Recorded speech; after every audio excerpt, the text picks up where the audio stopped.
Top quality और consistent performance के लिए सिर्फ सिल्वर पंप नाम याद रखना।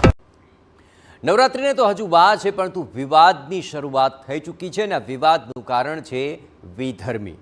ગરબા આયોજકોને સનાતન સંત સમિતિના રાષ્ટ્રીય અધ્યક્ષે ચેતવણી આપી છે. 5 નિયમોના પાલનની જ્યોતિર્નાથ બાપુએ ગરબા આયોજકોને ચેતવણી આપી છે. ગરબાના આયોજનનું કોઈ પણ કામ વિધર્મીઓને ન આપવું જોઈએ તેવો તેમણે જ્યોતિર્નાથે દાવો કર્યો. આ ઉપરાંત આધાર કાર્ડની તપાસ કર્યા બાદ જ ગરબાના પાસની પણ વહેંચણી કરવી જોઈએ. આ ઉપરાંત ગરબે ઘૂમવા આવતા તમામના કપાળે તિલક કરીને જ પ્રવેશ આપવો, ગરબામાં ફિલ્મી ગીતો ન વગાડવા, અશ્લીલ ડાન્સ ન કરાવવો, આ તમામ ચેતવણીઓ જ્યોતિર્નાથ બાપુએ ઉચ્ચારી. સમિતિ તરફથી આયોજકોને ખાસ ચેતવણી છે કે કોઈ પણ ગરબા આયોજક પરધર્મીને મંડપ ડેકોરેશનનું કામ ના આપે. બીજા નંબરની માંગણી એ છે કે અત્યારે જે પાસ વિતરણ ચાલુ થયું છે તે આધાર કાર્ડ ચેક કરીને આપવામાં આવે. એમાં પણ પરધર્મીને આધાર પાસ ન જાય તેનું ધ્યાન રાખવામાં આવે. ત્રીજી વાત કે દીકરીઓની સુરક્ષાનો વિચાર કરે. અને ચોથી બહુ મહત્વની વાત કે ગરબાની અંદર આવતા દરેકને તિલક કરવામાં આવે. તો સનાતન સમિતિની અપીલને રાજકોટના ગરબા આયોજક વિજયસિંહ વાળાએ ટેકો આપ્યો છે, પરંતુ સંતો માત્ર નિવેદનબાજી ન કરે અને લવ જેહાદ મામલે જનજાગૃતિ ફેલાવે તેવી માંગ પણ કરી. સાથે જ કહ્યું કે માત્ર 5% લોકો 95% લોકોને બાનમાં ન લઈ શકે.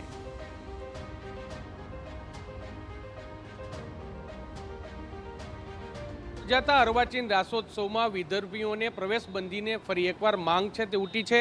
મારી સાથે અર્વાચીન રાસોત્સવના આયોજક વિજયસિંહ વાળા છે, આપણે તેની સાથે વાત કરીશું. વિજયભાઈ, ફરી એકવાર જે ગરબાના આયોજનો છે તેમાં વિધર્મીઓને પ્રવેશ ન મળવો જોઈએ તેવી એક માંગ ઉઠી છે. તમે ગરબાના આયોજક છો, શું કહેશો? આ માંગ કેટલી વ્યાજબી છે અને આને લઈને શું કહેવું છે તમારું? બાપુના નિવેદન આવકાર્ય છે, પણ બાપુનું મને થોડુંક અધૂરું નિવેદન લાગે છે કે બાપુ જે રીતે કહે છે કે ભાઈ ચીમકીના સ્વરૂપમાં કે આ ખરેખર ન હોવું જોઈએ, તો બાપુને મારો એક પ્રશ્ન છે કે આ બાપુ શક્ય જ નથી. કારણ કે 10 વાગે નવરાત્રિ ચાલુ થાય, 12 વાગે પૂરી થાય, 4-5 હજાર માણસો આવતા હોય તો એક સાથે તમે આધાર કાર્ડ ન ચેક કરી શકો. હા, ડેઇલી પાસમાં, સિઝન પાસમાં તમે ચેક કરી શકો. બીજું, આયોજકને જ એટલું એલર્ટ રહેવાની જરૂર હોય કે અહીંયા કોઈ એવું ન્યુસન્સ ન થાય.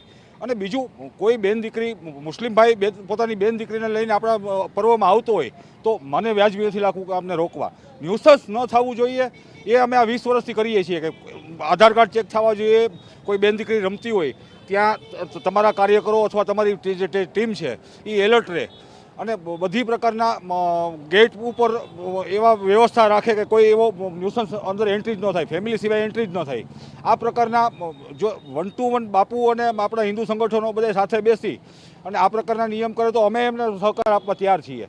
પણ ખરેખર ખાલી નિવેદન આપીને છૂટી જવું, હું પણ એક ક્ષત્રિય દીકરો છું, હું આ વસ્તુને આવકાર્ય છે, પણ ન્યુસન્સ માટે બધા આપણું કોમી એકતાનું પ્રતીક છે ભારત દેશ, હિન્દુ મુસ્લિમ ભાઈ બહેન છે. આપણે આવી કોઈ ખોટી વાતો કરીને આપણે ન્યુસન્સ ખાલી નવરાત્રિ જ થાય છે, નવરાત્રિને જ બદનામ કરવાની વાત છે.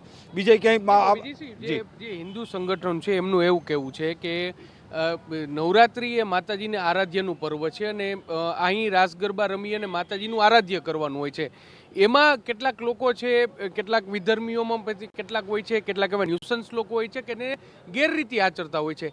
આને લઈને જે વાંધો છે ને એટલા માટે આ વાત કરવામાં આવી છે. તમે આને કઈ રીતે જોઈ રહ્યા છો? ખૂબ સારી વાત છે ને આ હોવું જ જોઈએ. જે ખરેખર આ પ્રકારના લવ જેહાદના કેસ બહુ વધતા જઈએ છે, પણ એની માટે ખરેખર એક આયોજક જે આ પોતે નવરાત્રિ કરતો હોય આયોજક, તો આયોજક જ એટલું પોતાની જવાબદારી બનવી જોઈએ. આયોજકો છે તે સ્પષ્ટપણે કહી રહ્યા છે કે નિવેદનબાજી છે તે ન કરવી જોઈએ. કોઈ પણ વિધર્મીને પ્રવેશની વાતની એ જે અલગ મુદ્દો છે, પરંતુ જે પણ વ્યક્તિ રાસ ગરબા માટે રમવા માટે આવે ત્યારે તેઓ એક સારા વાતાવરણમાં, એક પિતા છે તે પોતાની પુત્રીને એક જવાબદારી સાથે એક જગ્યાએ લઈ જાય ત્યારે આયોજકોની પણ એટલી જ જવાબદારી હોય છે ને, જવાબદારી તેઓ સુપેરે નિભાવે છે. અને એ રીતે તેઓ દરેક જે યુવતી છે રમવા આવતી હોય, દરેક માતા છે કે જે ગરબા રમવા આવતા હોય તેમની સલામતી રાખે તે જરૂરી છે. માત્ર નિવેદનબાજી કરી અને નવરાત્રિને બદનામ ન કરવી જોઈએ તેવું પણ તેમનું સ્પષ્ટપણે માનવું છે.